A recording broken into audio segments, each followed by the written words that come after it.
dikkati na moo njuuma noo sant mu ne wele njuuma loolee moo bëgg a éliminer des médias des di welexle ay bët Tribune yéene kaay ne njuuma ji nga xam ni moo nekk ci ginnaaw des médias rek di watat ak di bëgg di gasi kàmb di ko ci dugal delluwul gannaaw benn yoon yéene kaay yëpp des médias bi ne ma Macky Sall moom Sall ngaari lam tooro dafa bëgg éliminer groupe des médias acharnement boo xam ni tàmbali na waaye kenn xamul kañ lay jeex te nguurug Sénégal nag mooy def acharnement bee jagleel ko nag benn groupe de presse fi mu toll nii ak fi réew mi toll nguurug Sénégal ñaari milliards lay sàkku des médias fay ko ko moo ne day ca waxtu woowu entreprise de presse yi nekk ci réewum Sénégal dañ leen jéggal lañ waroon fay amnistie fiscale la ñu am ñu baal leen ko te yàlla tax 24 heures yéene kaay ne boo moytuwul day xoj maanaam xoj ba doo noyyi te loolee day la Sen TV daal di jëm compte bancaire yu télé yi daal dinañ koy bloqué ñu war a soobu nag ci bataille juridique boo xam ni kenn xamul kañ lay jeex évidence yéene kaay ne groupe bi kay nee na acharnement boo xam ni nguur gee nekk ci ginnaaw moom moo tax nag impôt yi bloqué compte bancaire bu Sen TV critique yéene kaay ne moom kay Bougane Gueye Dany dañ koo daal di xoj ba mënatul nooyi moo taxit yuuxu na wallu ndax boo méjee naar gànnaar lay jublul gémmiñam ak yuuxoom ndax fa la yaakaar wallu direct news ne moo taxit moom Bougane Gueye Dany day daal dina yuuxu lu mu mën ci it ñaawteef yi nga xam ni ñi ngi koy teg groupe des médias boobu ba tey gaa yi ne groupe des médias nag defuñu lenn lu dul am ligne rédactionnelle boo xam ne neexul président Macky Sall ci ndorteel atub 2020 bi CNRA jëloon na fi signaluk Sen TV ne ko kap daal di prétexte yoo yaay ay xeesal yu ñuy publicité ci kër gi ca at woowu ca weeru octobre ñu daggati signalu Sen TV ARTP bi yoon moo fa jaar ci mars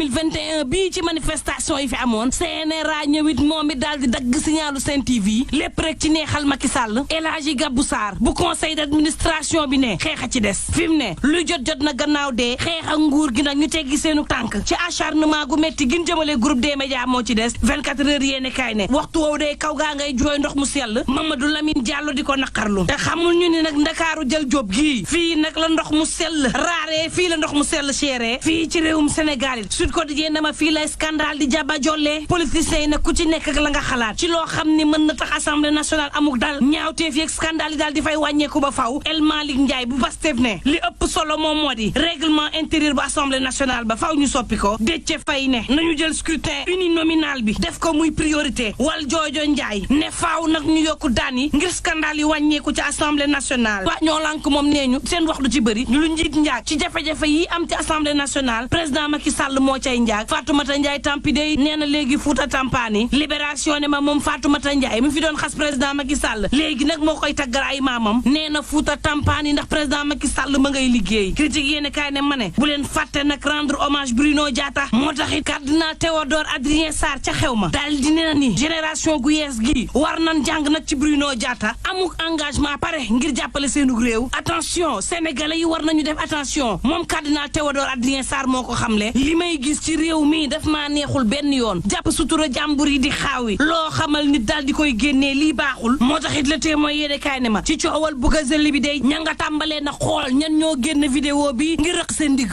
source aane ma Karim Xurum Xaq day moom ci kaw Ousmane Sonko la faf dal nee na nag moom leader bu Pastef bi lan moo tax muy dem jàppale ji Simon ak Kilifeu laas na ma Pastef ca Kër Massar day jafe-jafe am na fa ndax ci ndaje bañ doon amal ndaw ya dañoo bloqué Kër Maodo daal di nag tàmbalee Willy Pandé Biram Souleye Diop ak ñamu àndal cay local yi critique yéene kaay na ma ci local yi la nu jëm de waaye Benno Bokk Yaakaar mi ngi ci guuta fële ca Grand Dakar gaa yi nee ñu Ndeye Saly Diop ñee moo fa bëgg nekk par la force Benno Bokk Yaakaar it daal di fas yéene rëq ndigu Sophie Gladima sa Joal xëccoo ba tàmbali na Younoussa Baldé ci tribune yéene kaay ne ma Benno Bokk Yaakaar moom yemul ci tas dafa egg ci tasar te Yëmbal Nord ña ànd ak LDR Yeesal ak Benno Bokk Yaakaar sëy baa nga ci tànku tas ndax nee ñu bu leen Benno investirul ñu def liste parallèle ca waxi naan Nimzaat foofee la Mamadou Yaaya ba di défier Racine Talla coordonnateur départemental bu COJER bu Guédiawaye di président it mouvement waxi naan debout daal dinay xamle ni kon fas na yéene génne Mamadou Talla ci mairie bu waxi naan Nimzaat bi te ndaw Benno Bokk Yaakaar Younoussa Baldé na ma ci googu la gox ñoom it Mamadou Yaaya ba la ñu gën a àndal ko Racine Talla kon coowal Benno faaw mu judd foofu ca Golf Sud diggante ne Fatoumata Tall ak Lat Diop la ca Pikine Est Issakha Diop fas yéene ut deuxième mandat waaye ca pegg ba am na ñoo xam ne ñoo bokk ak moom féete waay te ña ngi koy xeex ci local yi tribune yéene kaay ne ma ña nga jëm nag ci coppite ci magistrature bi ndax conseil supérieur bi day daal dinañ koy fas yéene taxawal waxtu woowu réew maa ngi ci guuta le témoin yéene kaay daal di dikkaat ci lan moo tax doing business bi nag ñu fas yéene ko faat mbay xuma si la consultant ne 2004 ak tey nit ñee wóolatul doing business bi las yéene kaay ne ma demal ca ENA scandale sur scandale directeur général ba di Cheikh Awa Balla Fall di def la ko neex moo taxit njàng ma taxaw na foofee tribune yéene kaay ne ma sédimat de taxaw na jillax ak teen tubaab ñaar fukki millions la ñu daal di taxawal ngir tabax fa ay salle de classe jàppale it ndongo yi ci seenu njàng ma le quotidien ne ma gannaaw opération bu armée bu réewum Sénégal tey laay dem ak yéen ci ay base yu Atika ñan fa jële woon samp fa ñëwaat nañ waaye ci jafe-jafe yu métti la ñuy dundee xanaa ngeen bañ a fàttali rek ni coronavirus mi ngi ci réew mi te day faat nañu gànnaayoo masque yi di jëfandikoo gel yi waaye tam respecté distance 1 mètre yendu leen ak jàmm